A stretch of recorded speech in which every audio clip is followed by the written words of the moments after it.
Ashwood is a small town nestled among the hills, where life is so peaceful that few would imagine a horrifying tragedy could occur there. But everything changed when the locals noticed a strange stench emanating from an abandoned house near the old industrial area.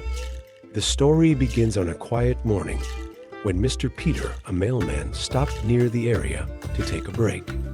An unpleasant smell caught his attention, and he couldn't ignore it.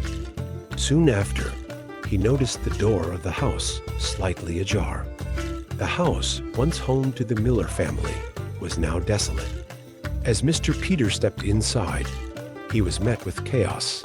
Furniture overturned, chairs scattered on the floor, and dried blood stains darkening the walls.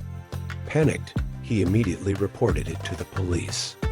The investigation team quickly arrived, sealed off the scene, and began their examination. The first body was discovered in the living room. It was Sarah Miller, lying lifeless in the center of the room, her body severely decomposed. She was tied with ropes and showed signs of strangulation. Surrounding her were fragments of broken furniture, indicating a fierce struggle before her death. In the kitchen, 2 more bodies were found: Mr. and Mrs. Miller, Sarah's parents. Mr. Miller had a severe head wound, likely caused by a blunt object. Mrs. Miller lay near the dining table, her chest bearing multiple stab wounds. The final body was discovered in the bedroom of Tommy, Sarah's younger brother. He had been strangled with the same type of rope used on Sarah. The scene was deeply haunting for the investigators. 4 lives brutally taken within their own home, and all signs pointed to a deliberate act, not a random incident. Yet, there were no signs of forced entry. The doors and windows remained intact, leading to the theory that the perpetrator might have been someone known to the Miller family. In the following days, forensic teams analyzed the crime scene meticulously.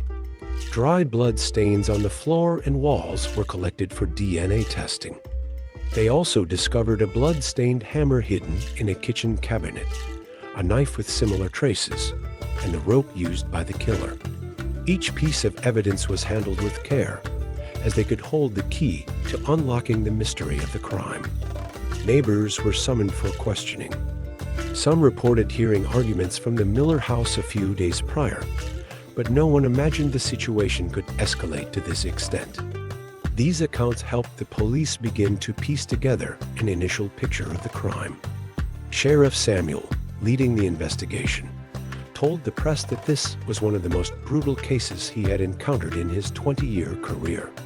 The crime scene was not just the site of the murders, but also a complex puzzle, where every tiny detail could lead to the truth or drive the investigation into a dead end. The Miller family's house, once a warm and cherished home, had now become the scene of a horrifying crime, where the darkest secrets of Ashwood began to surface. As soon as the scene was secured, the investigative team got to work. Under Sheriff Samuel's direction, every minute detail of the Miller household was meticulously documented. From the bloodstains on the walls to faint footprints on the floor, each piece of evidence became a crucial link in unraveling the mystery of the case. The forensics team focused on analyzing 3 key pieces of evidence: the hammer, the knife, and the rope. All 3 bore traces of the victim's blood, but more significantly, the hammer's handle and the rope carried fingerprints. These samples were immediately sent to the lab to identify the suspect, with the hope that they would provide a breakthrough. Additionally, muddy footprints were found near the house's entrance, consistent with the rainy days leading up to the incident.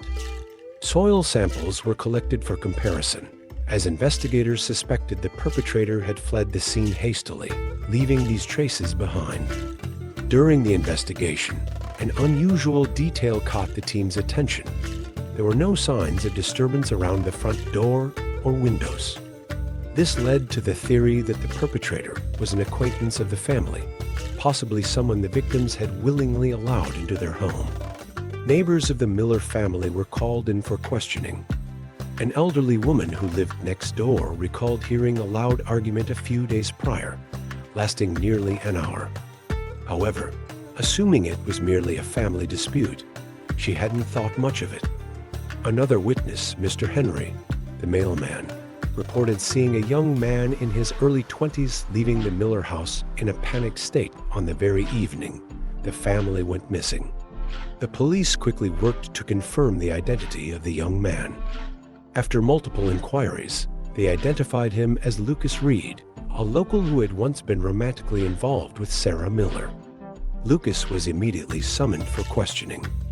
At the police station, Lucas appeared visibly anxious, but attempted to maintain his composure. He admitted to having had a relationship with Sarah, which ended after she refused to continue seeing him. Lucas acknowledged visiting Sarah's house on the night of the murders to talk things over, but insisted that everyone was fine when he left. However, Lucas's story began to falter. Initially, he claimed he never entered the house, but later admitted that Sarah had invited him inside to talk. When questioned about why his fingerprints were found on the rope and the hammer, Lucas became increasingly agitated, offering vague and inconsistent explanations. Laboratory results further solidified suspicions against Lucas. Fingerprints on the hammer matched his, and soil samples from the footprints at the scene were identical to the dirt on the shoes Lucas was wearing the day he was questioned. Moreover, investigators uncovered threatening text messages Lucas had sent to Sarah weeks earlier, saved on her phone. The messages revealed his obsession and anger over Sarah's rejection of their relationship. Sheriff Samuel directed his team to review nearby security cameras, but the remote location of the Miller house meant there were few surveillance systems in the area. However, a convenience store camera not far from the Miller residence captured footage of Lucas purchasing gloves and a knife on the afternoon before the murders. The pieces of evidence gradually came together, painting a clearer picture of the suspect's motives and actions. Despite his continued denial, the mounting pressure from the evidence began to crack Lucas's resolve, and he showed signs of emotional breakdown. The Miller family was known as one of the model households in Ashwood. John Miller, 48, was a skilled mechanic, dedicated to his craft. Margaret Miller, 45, was a beloved elementary school teacher, respected by students and parents alike. Their daughter, Sarah Miller, 22, had recently graduated from college and was interning at a major real estate firm, with a promising future ahead of her. Their youngest son, Tommy Miller, only 12 years old, was an energetic and well-liked boy in the community. The family, according to neighbors, lived happily and rarely had conflicts. However, beneath this peaceful exterior, a complex story began to emerge, centering on the relationship between Sarah and Lucas Reed. Lucas Reed, 24, was a local young man without a stable job. He had taken on various odd jobs around Ashwood, from deliveries to minor repairs, but never stayed long in any position. Those who knew Lucas described him as impulsive, quick to anger, but also notably charismatic. Lucas and Sarah started dating about a year prior. They met at a mutual friend's party and quickly became close. However, after just a few months, Sarah realized that Lucas was not the kind of person she wanted to build a long-term relationship with. She ended things, but Lucas refused to accept the breakup. From then on, he began pursuing Sarah obsessively, frequently sending messages, making calls, and even showing up unannounced at her workplace. Sarah's close friend, Emily, revealed that Sarah had been very anxious because of Lucas. She confided that Lucas not only bothered her, but also threatened to make it all end if she rejected him again. Sarah considered reporting him to the police, but ultimately decided against it, believing Lucas was just venting his anger. The Miller family was also aware of the tense relationship. John Miller had confronted Lucas directly, demanding that he stay away from his daughter. On one occasion, neighbors saw Lucas standing outside the Miller home late at night, shouting that he needed to talk to Sarah. However, after John threatened to call the police, Lucas left. The police uncovered another critical piece of information. Just days before the murders, Lucas had attempted to contact Margaret Miller, Sarah's mother. He begged her to persuade Sarah to take him back, but Margaret refused and advised him to let go. Lucas's final message to Margaret was chilling. "I'll handle this my way." While examining Sarah's phone, investigators found a series of text messages between her and her best friend Emily. In these messages, Sarah described how Lucas had appeared outside her house a few days earlier, staring through the living room window, leaving her terrified. She even texted her mother, saying she didn't want Lucas near their home anymore. Additionally, receipts from a convenience store revealed that Lucas had purchased a knife, gloves, and rope on the same day the Miller family was murdered. His presence near the crime scene during the time frame further heightened suspicion against him. From the evidence collected, the police concluded that Lucas's motive revolved around his obsession with Sarah and his anger over her rejection. The Miller family's efforts to protect Sarah only fueled Lucas's resentment further. Psychological experts analyzed the case and suggested that Lucas not only sought revenge on Sarah, but also wanted to eliminate anything he perceived as a barrier to their relationship, including her family. Sheriff Samuel remarked, "This relationship had turned toxic, and Sarah's rejection became the trigger for Lucas to resort to violence." This was not just a case of murder, it was an eruption of unstable psychology. All clues pointed to Lucas, but he continued to deny involvement. The police knew that to formally charge him, they needed more concrete physical evidence. The investigation reached a critical stage as the pieces of the puzzle began to fit together, leading toward the horrifying truth.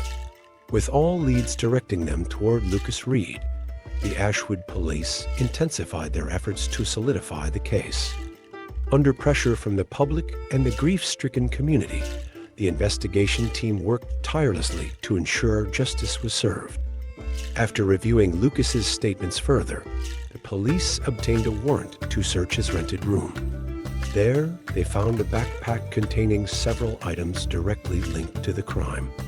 Inside were a pair of rubber gloves stained with blood, a roll of rope identical to the one used to tie Sarah, and a shirt soaked with dried blood. DNA analysis quickly confirmed that the blood on these items belonged to Sarah and her family. In addition, forensic experts discovered a handwritten letter in the backpack. The letter, scrawled in a hasty and disorganized manner, revealed Lucas's emotional turmoil. In it, he wrote phrases like, "I have nothing left to lose," and "Sarah is everything." This became a critical piece of evidence, highlighting Lucas's unstable mental state before the murders. Criminal psychologists were brought in to analyze Lucas's behavior in depth. They concluded that he was not a calculated killer, but someone driven by impulsive emotions. His actions lacked detailed planning, but his obsession with Sarah made him highly dangerous. Killing the Miller family was not just personal revenge. It was Lucas's distorted way of erasing obstacles to his relationship with Sarah, a deeply twisted perception of love. Sheriff Samuel emphasized, Lucas didn't just want to hurt Sarah, he wanted complete control over her life. This is evident in his attempt to eliminate everyone he believed was standing in his way. Faced with mounting evidence, Lucas initially maintained his silence. However, after hours of interrogation, he began to falter, providing contradictory statements. At first, Lucas claimed he wasn't at the Miller house on the night of the murders.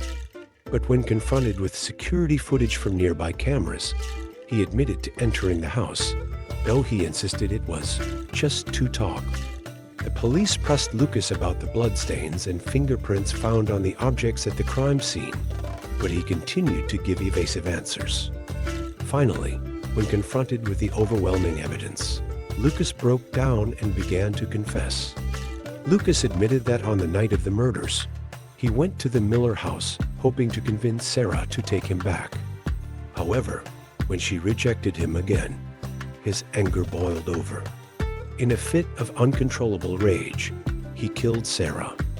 When her parents and younger brother rushed into the living room, Lucas attacked them too, intending to eliminate all witnesses. He confessed that after committing the murders, he tried to clean the scene, but couldn't erase all traces of his actions. He took several items, including gloves and rope, with him as he fled the scene, later hiding them in his rented room. With Lucas's confession and the abundance of physical evidence, the case was closed. Lucas was charged with first-degree murder and faced a sentence of life imprisonment without the possibility of parole. During the trial, the family and friends of the victims were overcome with grief as they remembered the Miller family lives taken so unjustly. The case served as a sobering reminder of the dangers posed by obsessive relationships and the importance of recognizing and intervening in such situations before they escalate into tragedy. The Miller family home now stands quietly in the town of Ashwood. Once a symbol of happiness, it has become a haunting reminder of an unforgettable tragedy. Though the horrific case has been resolved, the lessons it leaves behind will remain etched in the memory of the town forever.